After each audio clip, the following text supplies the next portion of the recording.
A paz do Senhor Jesus Cristo, alunos e alunas da Escola Bíblica Dominical. Mais uma vez, com muita alegria, estamos aqui para fazer o comentário de mais uma de nossas preciosas lições da Escola Bíblica Dominical, a maior escola teológica do mundo. Sem dúvida nenhuma, porque a Escola Dominical ela tem classe para todas as idades, por isso nós falamos que é a maior a Escola Bíblica Teológica aberta do mundo, que desde o berçário já se aprende a palavra de Deus. Nós estamos dando sequência no primeiro trimestre de 2021 e a nossa lição está tratando da pessoa do Espírito Santo e do verdadeiro pentecostalismo. E chegamos hoje na lição de número 8. Lição de número 8. Comprometidos com a palavra de Deus. Comprometidos com a Bíblia Sagrada. A Bíblia é maior que qualquer experiência que nós possamos ter. Qualquer experiência que um ser humano possa ter, a Bíblia é maior que tudo isso, né? Ela é a palavra de Deus. E nós vamos ver no decorrer da lição as observações que faz sobre amar e proteger e guardar a Bíblia, não só na estante, mas principalmente na mente e no coração. O nosso textuário diz assim: bem-aventurados os que ouvem a palavra de Deus e a guardam. Lucas capítulo 11, versículo 28. A verdade prática: a autoridade divina da Bíblia deriva de sua origem em Deus, e isso por si só encerra a suprema autoridade das Escrituras, como plena e total garantia de infalibilidade. Ou seja, a Bíblia não tem falhas. A nossa leitura em classe está na segunda carta de Paulo a Timóteo e também na segunda carta de Pedro. Segunda carta de Paulo a Timóteo, capítulo 2, versículos 14 e 19, e a segunda carta de Pedro, capítulo 1, versículos 20 e 21. E eu vou destacar aqui 2 Timóteo, capítulo 2, versículo 15, que diz assim: procura apresentar-te a Deus aprovado, como obreiro que não tem de que se envergonhar, que maneja bem a palavra da verdade. Ou seja, a Bíblia Sagrada, para nós cristãos, crentes, é o nosso manual de fé, o nosso manual de vida, nosso manual de conduta, e nós temos que manejar bem essa palavra, ou seja, saber como usar o que está nesse livro que é a Bíblia. A razão da escola dominical existir é ensinar a palavra de Deus a todas as pessoas. Eis, portanto, a mais importante causa para que todos os agentes dessa escola estejam comprometidos com a Bíblia Sagrada. É por isso, Fabiano, que para ensinar, o professor tem que aprender. Nós precisamos aprender aquilo que vamos ensinar, estar preparados para levar o ensinamento bíblico para os alunos. E aí Paulo vai dizer lá em Romanos, na sua carta que ele escreve para os Romanos, capítulo 2, no versículo 21, ele vai dizer: tu que ensina a outros, não ensina a ti mesmo? Então é preciso que o professor, que a professora, dedique-se no conhecimento bíblico, para que possa ensinar a outros. É preciso conhecer, é preciso observar, é preciso guardar, é preciso praticar. Aí sim o nosso ensino vai ter êxito, porque estamos ensinando aquilo que vivemos, né? Estamos ensinando a Bíblia, mas conhecendo a Bíblia. Não dá, por exemplo, para admitir, Fabiano, que um professor, uma professora da Escola Bíblica Dominical, que está no Ministério de Ensino, não tenha ainda lido a Bíblia uma vez, pelo menos toda, de Gênesis até Apocalipse. É preciso ler, por dois motivos. Primeiro, a nossa mente é fotográfica, né? Isso é cientificamente comprovado. Então tudo que vemos, o que lemos, vai sendo guardado no arquivo da nossa memória. E o segundo motivo é que Jesus disse que o Espírito Santo nos fará lembrar das suas palavras e não adivinhar. Então nós precisamos ler a Bíblia pelo menos uma vez na vida inteira, todos os 66 livros, de Gênesis a Apocalipse. Para quê? Para que fique gravado na nossa memória, para que quando precisar, o Espírito Santo saiba onde tem, ele acha, ele sabe que tem no arquivo da memória, está guardado lá. Não pense que o Espírito Santo vai ficar fazendo você adivinhar, porque não vai. Então, a Bíblia é para ser lida, a Bíblia é para ser guardada no coração, na mente, mas também para ser levada para o nosso dia a dia, para a nossa vida, para a nossa conduta. A nossa lição, como sempre, ela está dividida em 3 tópicos. O primeiro diz: a autoridade da Bíblia, né? Nós herdamos dos reformadores do século XVI o conhecido sola scriptura, ou seja, somente as Escrituras, que é um dos 5 pilares da reforma protestante. E nós da Assembleia de Deus, nós crentes pentecostais da Igreja Evangélica Assembleia de Deus, temos a Bíblia como a nossa única regra de fé e conduta. O nosso livro é a Bíblia, nós não temos outros livros, não temos a tradição, por exemplo, como muitos segmentos religiosos têm, segue a tradição, as histórias, ou então um livro de alguém lá, de um profeta, de uma profetisa, ou até uma revelação de um anjo, que tem muito por aí isso, não tem? Então nós não, nós assembleianos, nós somos, a nossa base é a Bíblia Sagrada, não há outro livro maior do que a palavra, que a Bíblia, que é a palavra de Deus. E é isso que nós temos que ter em mente, que qualquer situação que não passar pelo crivo da Bíblia, não passou pela Bíblia, então é melhor deixar de lado. É melhor nem fazer, é melhor nem tentar, porque não vai ter sucesso. A Bíblia é a nossa única regra de fé e prática. Não necessitamos de uma nova revelação extraordinária ou pretensamente canônica. Então, volte e meia a gente ouve por aí, Fabiano, que descobre-se mais um livro, de vários aí, né? Livro de Judas, cartas de Paulo, enfim. Mas isso aí são meramente livros que não entraram, que o canão sagrado já está aqui, já está fechado, que está na Bíblia. Então, isso aí não, para nós que cremos na Bíblia Sagrada, com a palavra de Deus, não tem mais nenhum efeito. Então, o nosso fundamento é a Bíblia, os seus mandamentos, seus princípios. Nós não temos outros livros, não precisamos seguir uma tradição religiosa, nós seguimos a palavra de Deus. Não somos deístas. Que é isso? Deísmo é aquela pessoa que afirma que Deus criou, preparou tudo e deixou e foi embora, nos abandonou aqui e está muito longe de nós, e não se envolve com os assuntos humanos. Mas nós não cremos assim. Nós cremos num Deus que está próximo, num Deus que se interessa por nós, num Deus que tem prazer em nos abençoar, num Deus que tem prazer em nos mostrar o caminho e dizer: esse é o caminho, andai nele. Esse é o Deus que nós cremos, o Deus da Bíblia. Não é um Deus que deixou os seus filhos à própria sorte, de maneira nenhuma. Não cremos nesse tipo de Deus. O nosso Deus, o Deus verdadeiro que cremos, é o Deus que do Salmo 23, né? O Senhor é o nosso pastor. E é Ele que nos guia, é Ele que nos guarda, é Ele que nos protege. Agora, é preciso que nós também façamos a nossa parte, principalmente obedecendo a esse Deus e sendo submisso a Ele. É preciso, né? O segundo tópico, zelo pela doutrina. A palavra zelo significa cuidar, ter consideração, ter afeição, se interessar no nosso caso, pela Bíblia, pela doutrina bíblica. O que é doutrina? Doutrina é um conjunto de ensinamentos que a Bíblia traz.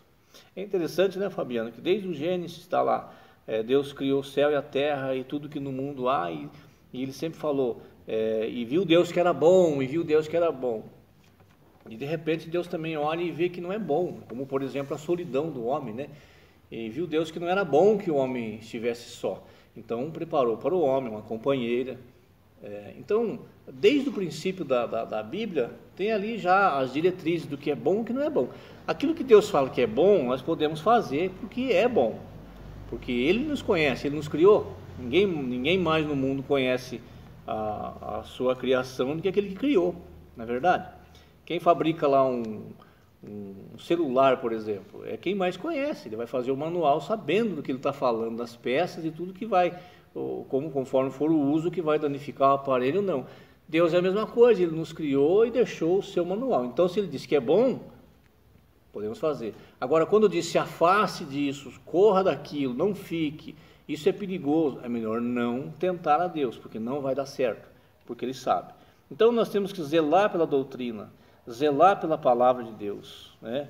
A doutrina nos instrui, a palavra doutrina quer dizer ensino, instrução.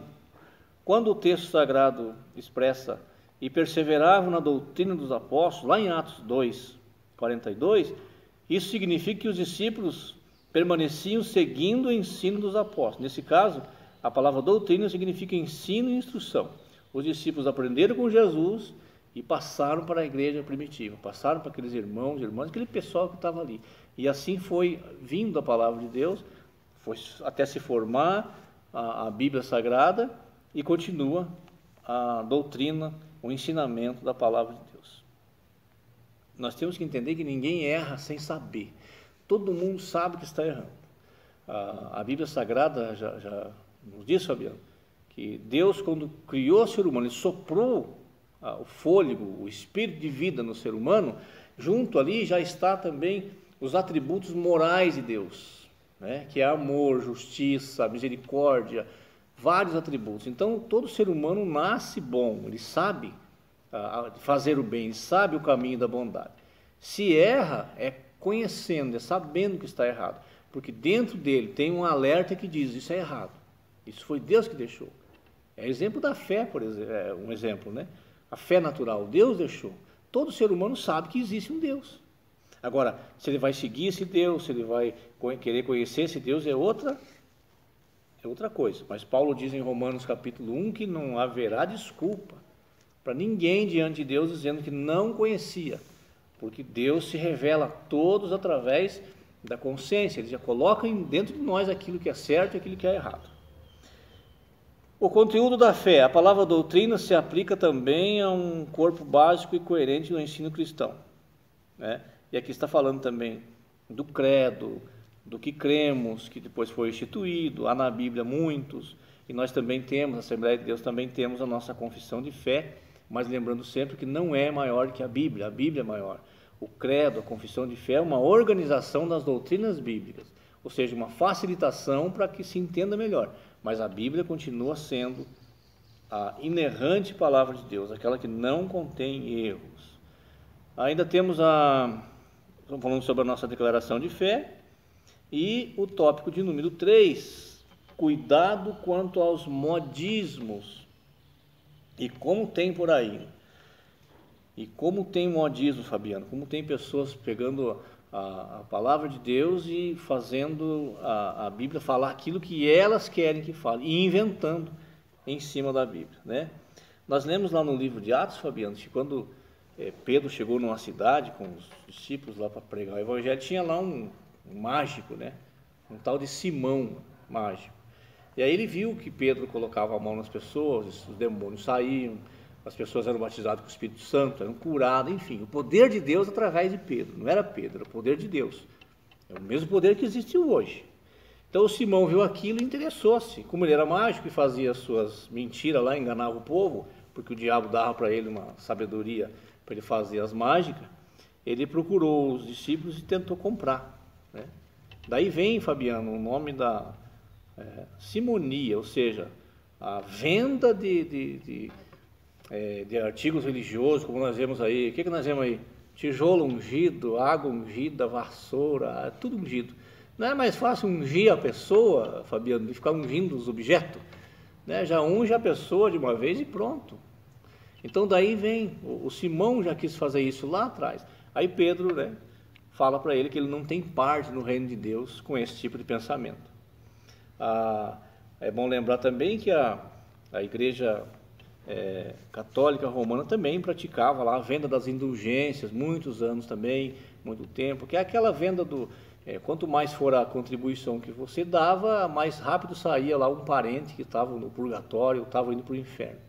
Então, hoje nós estamos vivendo a indulgência evangélica, digamos assim, porque é uma venda, estão vendendo tudo também, em nome de Deus. Porém, nada disso está na Bíblia, e nada disso vai levar para o céu. não é trazendo para dentro de casa uma vassoura ungida, uma rosa ungida, uma água, um sal, etc. Isso é tudo moda, é modismo. Isso é para expressar a fé palpável, a fé que se pega, a fé que se vê. E a Bíblia diz em Hebreus capítulo 11, que a fé é o firme fundamento das coisas que não se veem, mas que se esperam, que sabemos que tem, mas nós não vemos a fé, nós não podemos enxergar. Essa fé do palpável aí é mais uma invenção humana, é mais uma crendice, né? Para trazer, para manipular a pessoa. Parece que se ele pegou no copo d'água e, sabe, é diferente porque aqui esse copo d'água está ungido. Na verdade, a palavra unção e o exercício da unção na Bíblia é diferente, né? A unção do Espírito Santo, ela está sobre a vida da gente. Se você anda certinho nos caminhos do Senhor, procura ser um bom crente, procura ser uma boa pessoa diante de Deus, da sociedade, você tem a unção de Deus na sua vida. Não há necessidade de pagar R$150 numa vassoura, por exemplo. É meio caro essa unção. Ainda temos aqui, lembrando aqui, a revista está trazendo aqui fatos que já aconteceu, Fabiano, no nosso meio. Quem não se lembra do dente de ouro, da unção do Cai-Cai, sopro santo, lá daquele segmento G12, e também a febre dos anjos e outras aberrações doutrinárias. E aí faz um lembrete aqui. Onde estão os promotores e expoentes dessas coisas? Por certo não permaneceram, porque não permanece. A Bíblia diz que aquele que age com engano não permanece na casa do Senhor. Um dia ou outro ele é descoberto e sai. Agora, nós como pessoas inteligentes, seres humanos inteligentes, não podemos ficar entrando nessas coisas também. Isso é pura falta de conhecimento bíblico, Fabiano. Se estudar a Bíblia, se ler a Bíblia, reler a Bíblia várias vezes, vai encontrar aqui tudo o que precisa para ser salvo, para ser uma pessoa melhor, para receber a bênção de Deus. E não precisa praticar nada disso. Por exemplo, unção do caiu. Mas que benefício traz para a pessoa? Caiu, e daí? Levantou, e o que aconteceu? Mudou o que na sua vida? O verdadeiro evangelho, a verdadeira transformação é de dentro para fora. E isso nós vemos no dia a dia. Isso nós vemos nas atitudes da pessoa, na nossa atitude. Aí houve transformação. Não adianta cair, pular, saltar e continuar do mesmo jeito, com o coração duro do mesmo jeito e com a incredulidade na vida do mesmo jeito. Então, nós temos que estudar a Bíblia para isso, para entender o que é a palavra de Deus. Lembra do bezerro de ouro lá do deserto? É uma coisa. O povo inventa, né? Agora, Fabiano, está uma onda por aqui também, pelo Brasil, por todas as igrejas, uma invenção de querer mudar a luz do culto parece que isso vai haver uma modificação no Espírito Santo. A luz tem que ser azul, tem que ser verde, tem que ser amarela. Estão tentando tirar o púlpito da igreja, no lugar sagrado, e colocar outros objetos como tambor, como carrinho de mão, como não sei o que, caixa.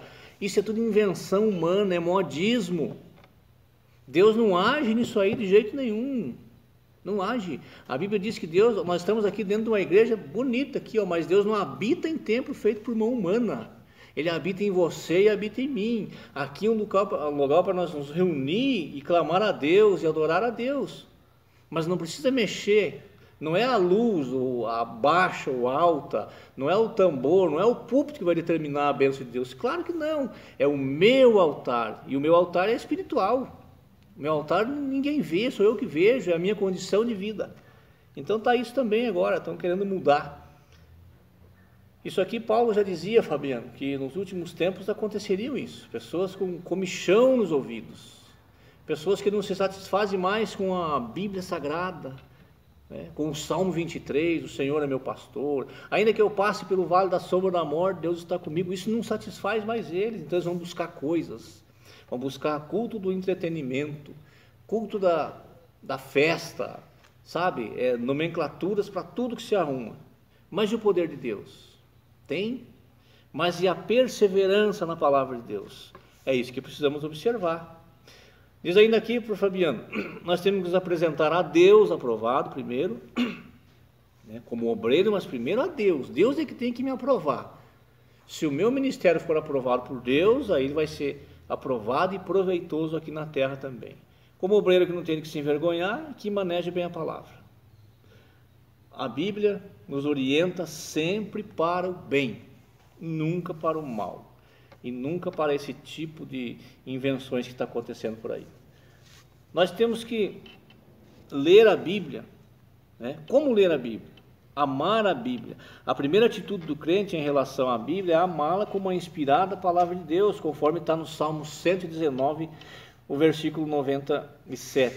E amar a Bíblia aqui, Fabiano, não é guardar ela em casa, no melhor lugar da estante ou da sala, não, é ler, reler, sabe aquelas Bíblias que você pega e vê que a pessoa está lendo, e não é só ler também como um livro literário, não, a Bíblia tem que ser lida, a Bíblia tem que passar para a mente, para o coração e para o dia a dia, para a vida, nós temos que viver. Por exemplo, a Bíblia diz, perdoe aquele que te ofende. Perdoe aquele que te ofendeu, está na Bíblia, não adianta ler, eu conheço, está retido aqui no meu coração, mas eu não estou praticando isso, também não vai ter proveito nenhum. Então nós precisamos amar a ponto de ler e aplicar em nossa vida, guardar no coração, né? O salmista diz, escondi a tua palavra no meu coração para não pecar contra ti. Esse esconder aqui não é aquele esconder egoísta, que só eu tenho, não, escondi, ele está dizendo, eu guardei na minha vida e aprendi que eu tenho que perdoar aquele que me ofende para não pecar contra ti. Também, falar continuamente das grandezas singulares da Bíblia. Nós temos que seguir o que diz em Deuteronômio capítulo 6. Essas palavras que hoje te ordeno estarão no seu coração e as intimarás, ou seja, as ensinarás a teus filhos e delas falará. Quem ama e lê a Bíblia regularmente tem um depósito de boas novas para falar a todos. Falo do que tenho crido, falo do que conheço. E mais uma vantagem ainda, Fabiano, de ler a palavra de Deus, é que nós ficamos mais sábios. O nosso vocabulário aumenta e nós temos mais discernimento quanto a todos os assuntos da vida. Engana-se quem pensa que a Bíblia fala só de céu e de inferno. Não, a Bíblia trata de todos os segmentos da vida. Ela mostra o caminho certo, ela mostra o caminho errado, mas ela fala de finança, ela fala de comportamento, ela fala de casamento, ela fala de tudo, do emprego, do patrão, das riquezas, tudo que existe no mundo já está registrado aqui. Nada é novidade, nada. Talvez você não vai encontrar aqui com nomes que nós temos hoje, da tecnologia que tem hoje, mas já tem indício aqui que isso já existia um dia, isso já teve. Então a palavra de Deus, ela é uma riqueza. E agora, nós que conhecemos, sabemos que a Bíblia é a palavra viva de Deus, além de ser essa riqueza para a nossa vida material, nossa vida física, é muito mais para a nossa vida espiritual. Como devemos estudar a Bíblia? Com humildade, sabendo que não conhecemos nada. E quando começamos a conhecer, ficar firme com os pés no chão, sabendo que é Deus que está dando esse conhecimento para nós. Jesus ensina isso em Mateus 11, 25. Com fé e oração, com santidade, com perseverança, nós temos que estudar a palavra de Deus. Quais os efeitos da Bíblia em nossa vida? A Bíblia nos dá sabedoria, a Bíblia nos orienta, nos dá orientação segura. Salmo 31, versículo 3. A Bíblia nos dá-nos a provisão da salvação. E a Bíblia também leva-nos ao lar celeste, conforme está em Apocalipse 22. Então, nós temos que fugir desses modismos. Como, por exemplo, Fabiano, quebra de maldição, vale de sal, troca de anjo. Chega ao absurdo de ter um pessoal por aí dizendo que se as coisas não estão indo bem na tua vida, porque o teu anjo é fraco, tem que trocar o anjo. Olha os modismos que tem, né? É Satanás que está fazendo de tudo para tirar a simplicidade do Evangelho. O Evangelho é simples. Jesus falou, vinde a mim, vós que está cansado e oprimido, e eu vos aliviarei. Olha, tem coisa mais simples. Quem não entende uma mensagem dessa? Nós temos que cuidar também com todo esse tipo dessa simonia, dessa venda de objetos aí, rosa ungida e etc. Nós temos que ficar com a palavra de Deus. A Bíblia é a palavra de Deus. A Bíblia não é apenas um livro, nem mais um livro entre tantos outros. Ela é a palavra de Deus. A Bíblia Sagrada ensina a viver, a lidar com os dramas e conflitos que o dia a dia apresenta. A Bíblia contém a mente de Deus, a condição do ser humano, o caminho da salvação, a condenação dos pecadores e a felicidade dos salvos. A Bíblia deve encher a mente, governar o coração e guiar os pés. Deus abençoe.